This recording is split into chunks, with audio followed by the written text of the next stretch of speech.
जय हिंद दोस्तों, एक बार फिर से आप लोग का बहुत बहुत स्वागत है हमारे official YouTube channel vision SSC bank exams पे। मैं हूँ आप लोग के साथ उर्वशी सिंह जी और आज का जो हमारा टॉपिक ऑफ डिस्कशन दोस्तों रहने वाला है वो रहने वाला है top 10 current affairs based on 21 अप्रैल 2022। आशा करते हैं कि आप लोग सब लोग घरों में बिल्कुल अच्छे होंगे, सुरक्षित होंगे। सेशन को स्टार्ट करने से पहले दोस्तों मेरी आप लोगों से एक छोटी सी रिक्वेस्ट रहेगी कि जो भी हमारे चैनल पर नया जुड़ा है या फिर इन वीडियोस को पहली बार देख रहा है, make sure that you hit the subscribe button. Also don't forget to press the bell icon. Also share this video with your friends as well. सिर्फ इतना ही नहीं दोस्तों, अगर आप लोग चाहते हैं कि सेशंस की पीडीएफ आप लोग को मिल जाए तो डिस्क्रिप्शन में जाकर लिंक की हेल्प से सेशन की पीडीएफ को भी आप लोग अवेल कर सकते हैं। और साथ ही साथ आप लोग हमारे official Telegram channel vision institute के ग्रुप को भी जरूर ज्वाइन कीजिए। तो चलिए फिर स्टार्ट करते हैं आज के हमारे सेशन का पहला क्वेश्चन आपके और मेरे साथ हमारी स्क्रीन पर दोस्तों ये रहा। The insurance scheme for healthcare workers fighting COVID-19 has been extended for 180 days from April 19, 2022. The scheme was launched under which central sector scheme? तो बेसिकली यहाँ पर दोस्तों जितने भी हेल्थ केयर वर्कर्स हैं जो कोविड-19 से फाइट कर रहे हैं उनका जो इंश्योरेंस है वो एक्सटेंड कर दिया 180 दिनों से। कब से लेकर 19 अप्रैल से लेकर कौन से सेक्टर स्कीम के अंडर ये लॉन्च हुई है स्कीम, ये बात आपको बतानी है। ऑप्शन आप लोगों के सामने है, करेक्ट हो जाएगा आपका प्रधानमंत्री गरीब कल्याण पैकेज। ठीक है, तो ये एक बहुत अहम मुद्दा और अहम बात जो आपको यहाँ पर ध्यान रखनी है दोस्तों। पूरी बात करेंगे। प्रधानमंत्री गरीब कल्याण package insurance scheme for health workers fighting covid extended for 180 days from April 19, 2022। Right, तो यहाँ पर सबसे पहली बात क्या हो गई, कितने दिनों का इसको एक्सटेंड मिला है, तो 180 डेज का मिला है दोस्तों। और ये प्रधानमंत्री गरीब कल्याण पैकेज के अंडर है, ये एक इंपॉर्टेंट बात है, आपको ध्यान रखनी है। ठीक है, this will be effective from April 19, 2022। The extension has been given so as to provide the safety net to the dependents of the health workers who are deputed to take care of COVID-19 patients, right? तो यहाँ पर दोस्तों जैसे suppose करिए कि कोई एक व्यक्ति है जो कि क्या है, हेल्थ वर्कर है और जो कोविड-19 वार्ड में उसकी ड्यूटी लगी हुई है और उसकी जो डिपेंडेंट्स है मतलब उसकी जो फैमिली वाले हैं उनको यहाँ पर दोस्तों क्या मिला, एक्सटेंशन। मतलब बेसिकली इसको एक्सटेंशन मिला है कि कल को इनकी देहांत हो जाती है तो फिर इनकी फैमिली को परेशानी ना हो। The PMGKP was launched on March 30, 2022 to provide comprehensive personal accident cover of 50 lakh to 22.12 lakh healthcare workers, right? तो ये बात आप लोग इधर क्या करोगे, ध्यान रखोगे, इंपॉर्टेंट यहाँ पर रहेगी। सारी मेन बात मैंने आप लोगों को यहाँ पर पॉइंट वाइज समझा दी। प्लीज इसको आप कॉपी डाउन कर लीजिएगा, जो भी इंपॉर्टेंट नोट आपको बनाने हैं वो आप अपनी कॉपी में डेट डालकर बना लीजिएगा। नेक्स्ट चलते हैं क्वेश्चन नंबर 2 के ऊपर। India first portable solar rooftop system has been inaugurated in which city? आप लोगों के पास ऑप्शन है Hyderabad, Gandhinagar, Dehradun, Patna. The correct option will be Gandhinagar, right? तो यहाँ पर दोस्तों first portable solar rooftop system in India has been inaugurated at Swaminarayan Akshardham temple in the complex Gandhinagar in Gujarat, right? तो बेसिकली ये जो होगा रूफटॉप है दोस्तों ये पोर्टेबल है और पूरी सोलर यहाँ पर आप देख पा रहे हो रेडिएशन की फैसिलिटी यहाँ पर रहेगी। The 10 PV port systems have been manufactured by the New Delhi based Servotech power system limited and designed by German development agency that is your international Zubairpid. ठीक है, the system have been installed under the initiative by the Union Ministry of New and Renewable Energy to develop a renewable energy site across India, right? तो ये बात आप लोग ध्यान रखना यहाँ पर इंपॉर्टेंट रहेगी कि कौन ये जो इनिशिएटिव लिया गया है कौन सी मिनिस्ट्री के अंदर लिया गया है, तो ये लिया गया union ministry for new and renewable energy. ठीक है, तो ये एक बहुत इंपॉर्टेंट पॉइंट यहाँ पर रहेगा। साथ ही साथ गांधीनगर में पहली बार अनवेल हुआ है, ये बात भी आप लोगों को ध्यान रखनी पड़ेगी। नेक्स्ट चलते हैं क्वेश्चन नंबर 3 के ऊपर। एज पर आईएमएफ क्या हो जाता है दोस्तों, इंटरनेशनल मॉनेटरी फंड। ठीक है, what is projected GDP growth rate of India for financial year 23?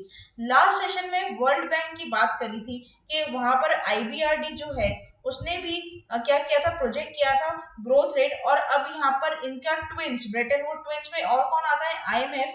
तो आईएमएफ ने भी यहाँ पर प्रोजेक्ट किया है जीडीपी ग्रोथ रेट। तो आपको बताना है कितना है, ऑप्शन आप लोगों के सामने है, करेक्ट हो जाएगा 8.2%, राइट? तो यहाँ पर दोनों ब्रेटन वुड ट्विंस ने अपने अपने प्रोजेक्टेड जीडीपी ग्रोथ रेट बता दिए फॉर द फाइनेंशियल ईयर 23 और यहाँ पर आईएमएफ ने कट डाउन किया 8.2% के ऊपर। तो IMF has slashed the gross domestic product growth forecast for India in financial year 23 to 8.2% in its latest World Economic Outlook report. Earlier in January report it was estimated at 9%, right? तो इन्होंने cut down किया forecast 6.9%, earlier it was 7.1%, right? तो ये बात भी आप लोग इधर क्या करेंगे, ध्यान रखेंगे, इंपॉर्टेंट रहेगा। अब दोस्तों आईएमएफ काम क्या करता है, देखो एक मैं आप लोगों को अगर बता दूं एक बात, आईएमएफ जो होता है वो बीओपी को सेटल करता है, बैलेंस ऑफ पेमेंट के जो अकाउंट होता है उसको सेटल करता है बेसिकली लोन देकर। और वर्ल्ड बैंक का काम होता है कि जितने भी आपके डेवलपिंग कंट्रीज है या फिर जो भी अंडर डेवलप्ड कंट्रीज है उनको लोन देता है, ठीक है? तो ये दोनों डिफरेंस होता है आईएमएफ और वर्ल्ड बैंक में। नेक्स्ट चलते हैं, the GDP growth rate projection in the world economy as per World Bank for 2022 is estimated dash percent, right? तो यहाँ पर जो करेक्ट हो जाएगा वो हो जाएगा 3.2%। तो वर्ल्ड बैंक ने कट किया है global economic growth rate forecast for the financial year 2022, that is your 3.2%।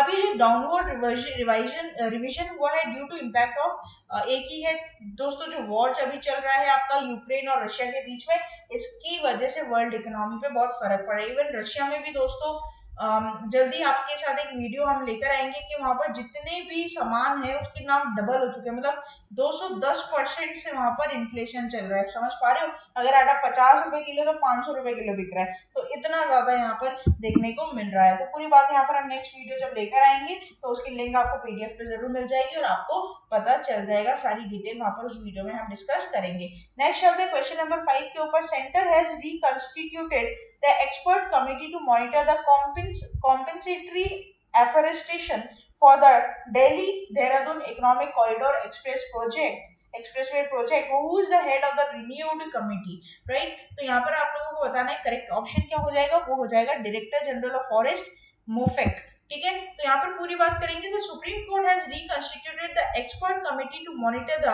Compensatory afforestation, मतलब पेड़ लगाना दोस्तों, and other mitigation measures of Delhi Dehradun economic corridor expressway project, right? तो यहाँ पर दोस्तों इंडिपेंडेंट 12 मेंबर की कमिटी रहेगी जो एनजीटी ने फॉर्म की है और उसको हेड करेगा chief secretary of Uttarakhand.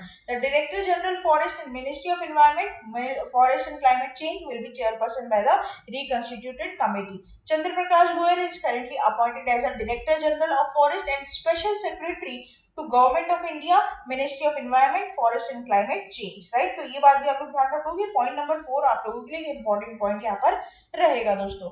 Apart from the new chairperson, the supreme court had also included Anil Prakash Joshi and Vijay Dhamsana as additional members in the committee, right? तो ये बात भी आप लोग इधर क्या करेंगे, ध्यान रखेंगे। 12 मेंबर की पूरी कमेटी है, तो एक बार ये डिजिट भी आप लोग याद रखिएगा दोस्तों, ठीक है? नेक्स्ट चलते हैं क्वेश्चन नंबर 6 के ऊपर, the Indian coast guard has organised the 8th national level pollution response exercise, that is your NATPOLREX 8 in which place, ठीक है? तो आप लोगों को यहाँ पर बताना है कि आईसीसी ने ऑर्गेनाइज किया 8th national level pollution response exercise, आपको बताना है कौन सी प्लेस में इसको यहाँ पर ऑर्गेनाइज किया गया है। ऑप्शन आप लोगों के सामने है, करेक्ट हो जाएगा गोवा। तो यहाँ पर दोस्तों आईसीसी ने किक ऑफ किया है 8th edition of the 2-day national level pollution response exercise of Mormugo Harbour, Goa. The marine spill preparedness exercise was inaugurated by the Defence Secretary Dr. Ajay Kumar. The exercise is being attended by more than 85 participants from 50 agencies, including 29 observers from 22 friendly foreign countries and international organization of 2 coast guard ships from Sri Lanka and Bangladesh, right? तो ये बात भी आप लोग इधर क्या करोगे, ध्यान रखोगे कि ये जो कोस्ट गार्ड बेसिकली एक्सरसाइज हो रही है किस किस के बीच में हो रही है, पहली बात तो ये, और दूसरे इसका एडिशन क्या है, तो 8th एडिशन है, ये भी आप लोग ध्यान रखना। और इसका नाम क्या है, नाम बहुत इंपॉर्टेंट रहता है, ठीक है? तो नाम आप लोग एक बार जरूर इसको याद रखेंगे, ठीक है? नेक्स्ट चलते हैं हम लोग क्वेश्चन नंबर 7 के ऊपर।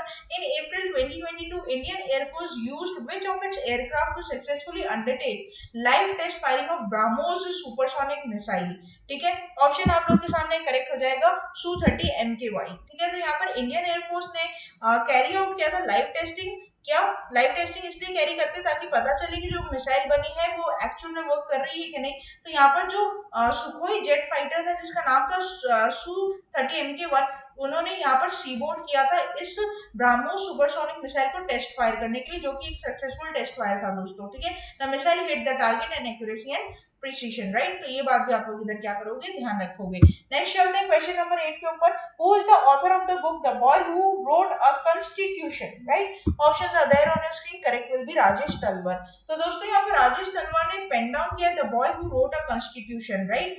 बेसिकली इस बुक में है to seek the inform children about the life of doctor Bhimrao Ramji Ambedkar, the person who came to right the constitution of India. हमें पता है दोस्तों कि हमारे भारत का जो संविधान है उसने लिखा है तो भीमराव अंबेडकर जी ने लिखा है, ये बात हमें पता है। और इसी बुक को डिपिक्ट करता है, जो बुक है the boy who wrote a constitution, उनकी लाइफ को डिपिक्ट कर रहा है राजेश तलवार ने, जो पेन डाउन की है बुक उनको। तो इनकी फोटो भी यहाँ पर आप देख पा रहे हो। बुक्स एंड ऑथर्स के ऊपर दोस्तों मैच द फॉलोइंग के क्वेश्चन ज्यादा बनते हैं, तो आप हर महीने का एक अलग से एक चार्ट बना लो कि इतनी बुक्स आई और इन ऑथर ने लिखी है।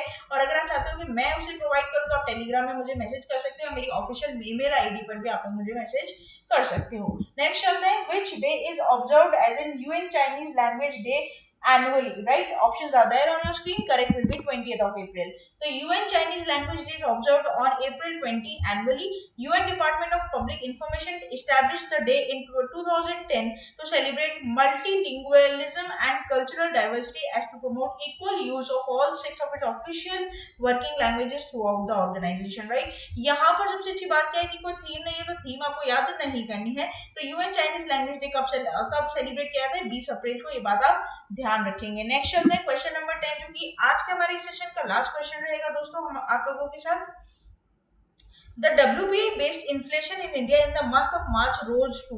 दोस्तों दो टाइप के इन्फ्लेशन होते हैं, एक होता है कंज्यूमर प्राइस इंडेक्स का, एक होता है होलसेल प्राइस इंडेक्स का। तो होलसेल प्राइस इंडेक्स का यहाँ पर मार्च मंथ की इन्फ्लेशन की बात की जा रही है, तो यहाँ पर जो करेक्ट हो जाएगा 14.55%।